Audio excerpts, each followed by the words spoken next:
నమస్తే అండి, నేను మీ దేవి సుబ్రహ్మణ్యం. ఈ వీడియోలో అటుకుల ప్రసాదం చేసుకుందాం. ఈ శ్రావణ మాసంలో ప్రతిరోజు మనకి ఏదో ఒక నైవేద్యం నివేదన చేయాల్సి ఉంటుంది కదండి. కాబట్టి చాలా తక్కువ టైంలో ఈ విధంగా ఒకసారి ప్రయత్నించండి.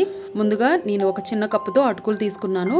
ఈ అటుకుల్ని ఒక్కసారి కొంచెం వాష్ చేసుకుని ఈ విధంగా సపరేట్గా మనం వాటర్లో నుంచి ఎక్కువసేపు ఉంచకూడదండి.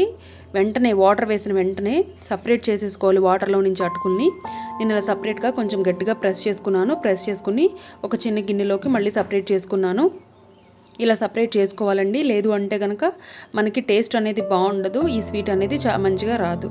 కాబట్టి ఈ విధంగా ఒక గిన్నెలో తీసుకుని పక్కన పెట్టుకున్న తర్వాత స్టవ్ ఆన్ చేసుకుని మరొక చిన్న గిన్నె పెట్టుకుని అందులో 1 టేబుల్ స్పూన్ వరకు నెయ్యి వేసుకున్నాను. పచ్చివి కానీ లేదు అంటే ఎండు కొబ్బరి కానీ ఒక చిన్న టీ స్పూన్ కొబ్బరి ముక్కల్ని, తర్వాత జీడిపప్పు కిస్మిస్ని కూడా యాడ్ చేసుకుని నేను ఈ విధంగా ఫ్రై చేసుకున్నాను.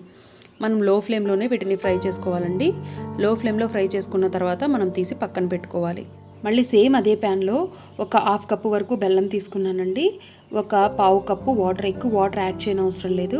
ఒక 1/2 కప్పు వాటర్ యాడ్ చేసుకుని ఈ విధంగా బెల్లం కరిగించుకోవాలి. కరిగించుకున్న తర్వాత బెల్లం సిరప్ కొంచెం చిక్కబడితే సరిపోతుందండి. మరి ఎక్కువగా మనం ఈ బెల్లంని ఉడికించకూడదు. ఈ విధంగా కాస్తంత చిక్కబడిన తర్వాత మనం ముందు తీసి పెట్టుకున్న డ్రై ఫ్రూట్స్ ఉన్నాయి కదా, ఆ డ్రై ఫ్రూట్స్ని తర్వాత అటుకుల్ని కూడా యాడ్ చేసుకుని ఈ విధంగా లో ఫ్లేమ్లోనే ఒక 2 నిమిషాలు కలుపుకోవాలి. బాగా ఈ విధంగా ఒకసారి కలుపుకున్న తర్వాత మళ్ళీ ఒక 2 నిమిషాలు మనం కుక్ చేసుకున్నట్లయితే బెల్లం సిరప్ అంతా అటుకులు బాగా పీల్ చేసుకుని బాగా చక్కగా కుక్ అయిపోతాయండి. చూసారా, ఈ విధంగా చక్కగా కుక్ అవుతుంది. ఎక్కువ వాటర్ పోసినట్లయితే మనకి పల్చగా అయిపోతుంది, పొడి పొడిగా ఉండదు. ఈ విధంగా మనం తీసి పక్కన పెట్టుకుని అమ్మవారికి నివేదన చేసుకున్నట్లయితే చాలా మంచిది. అదేవిధంగా మనకి ఈ అటుకుల ప్రసాదం అనేది కృష్ణాష్టమికి కూడా కృష్ణుడికి ఎంతో ప్రీతికరంగా సమర్పిస్తాము. మనం ఈ విధంగా చేసి ఇచ్చినట్లయితే చిటికలో మనకి అటుకుల ప్రసాదం అనేది రెడీ అయిపోతుంది. ఈ అటుకుల పాయసం చాలా తక్కువ టైంలో చాలా ఈజీగా చేసుకోవచ్చు, చాలా రుచిగా ఉంటుంది. చాలా తక్కువ టైంలో ఏదైనా ప్రసాదం రెసిపీ చేయాలంటే ఇలా ట్రై చేయండి. Welcome back to our channel. నేను మీ దేవి సుబ్రహ్మణ్యం. ముందుగా స్టవ్ ఆన్ చేసుకుని 1 టేబుల్ స్పూన్ వరకు నెయ్యి తీసుకున్నానండి.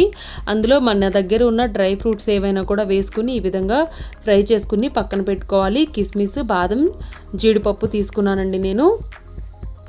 ఇప్పుడు అదే ఆయిల్లో ఒక చిన్న కప్పుతో అటుకులు తీసుకున్నాను. ఇవి మందంగా ఉంటాయి కదండి, కొంచెం లావుగా ఉంటాయి కదా.